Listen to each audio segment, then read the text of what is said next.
Hi guys, this is Coach Amber from Racket Volleyball and Fistball Club. Today we're going to be going over running plays in Fistball, and the play that we're specifically going over is the revive play or the revival play.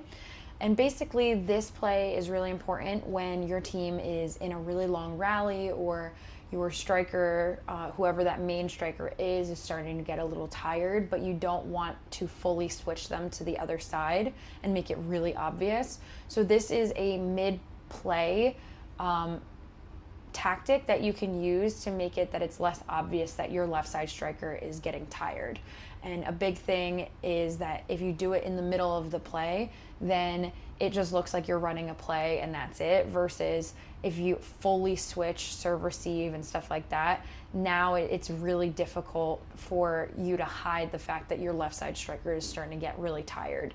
So first thing is that you don't want to run this play unless it's the third time that the ball has come back over onto your side in one play. And the main reason is because obviously your left side or your dominant striker is not tired yet, and you want to still utilize them in their strongest position. So typically after the third time hitting, if they haven't moved the ball around and they haven't gotten that kill, then they are going to have a really tough time actually doing it, because now they're so tired from running back and forth. After third strike, this is a great time to have it that the setter tells the strikers to make that adjustment. The next thing is you really only want to utilize this when your striker is starting to show signs of weakness. So you utilize this as often as you want and make it that that's just the play that you run, because now it's a play and not because they're tired. So the setter definitely can call this play as often as they want to force the right side to become the striker, especially if they're really fresh.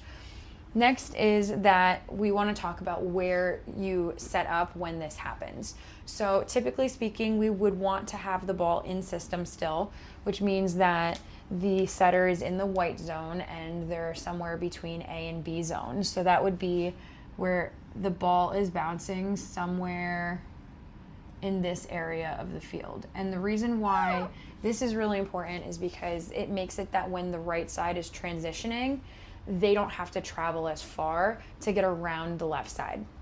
So your setter is somewhere here. So let's just imagine that they're here.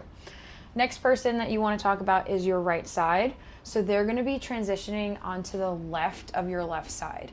So typically speaking, your left side would come to the white zone to strike. So the left would come somewhere around here, which means that when your right side transitions, when they're starting here, they're going around the setter and around the left side and getting ready to strike.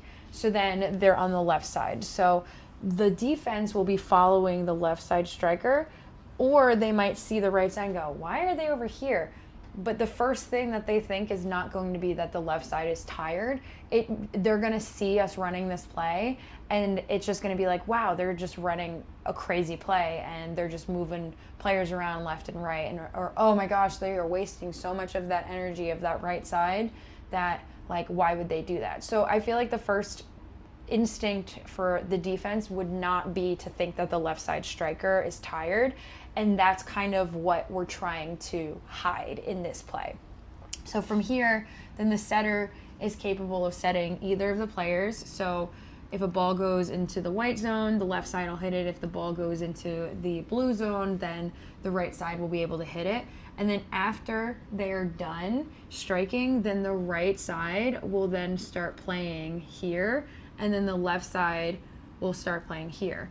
And the reason why this is really good is because if a team watches you do this play, they're just going to say, oh, it just makes more sense because the right side hit on that side of the field. So of course they're just going to go to the defense there. It's not because the left side is tired.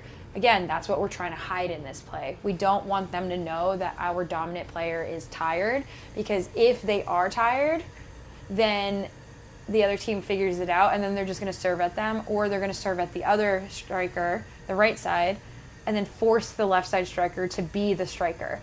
So we want to hide that fact as quickly as possible, and then if we want to just kind of naturally keep the right side over there and maybe run a couple of other plays that hide the fact that your left side is tired, then you can do so.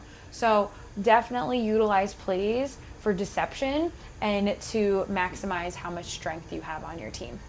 So thank you so much for watching, and keep watching our series. Bye guys.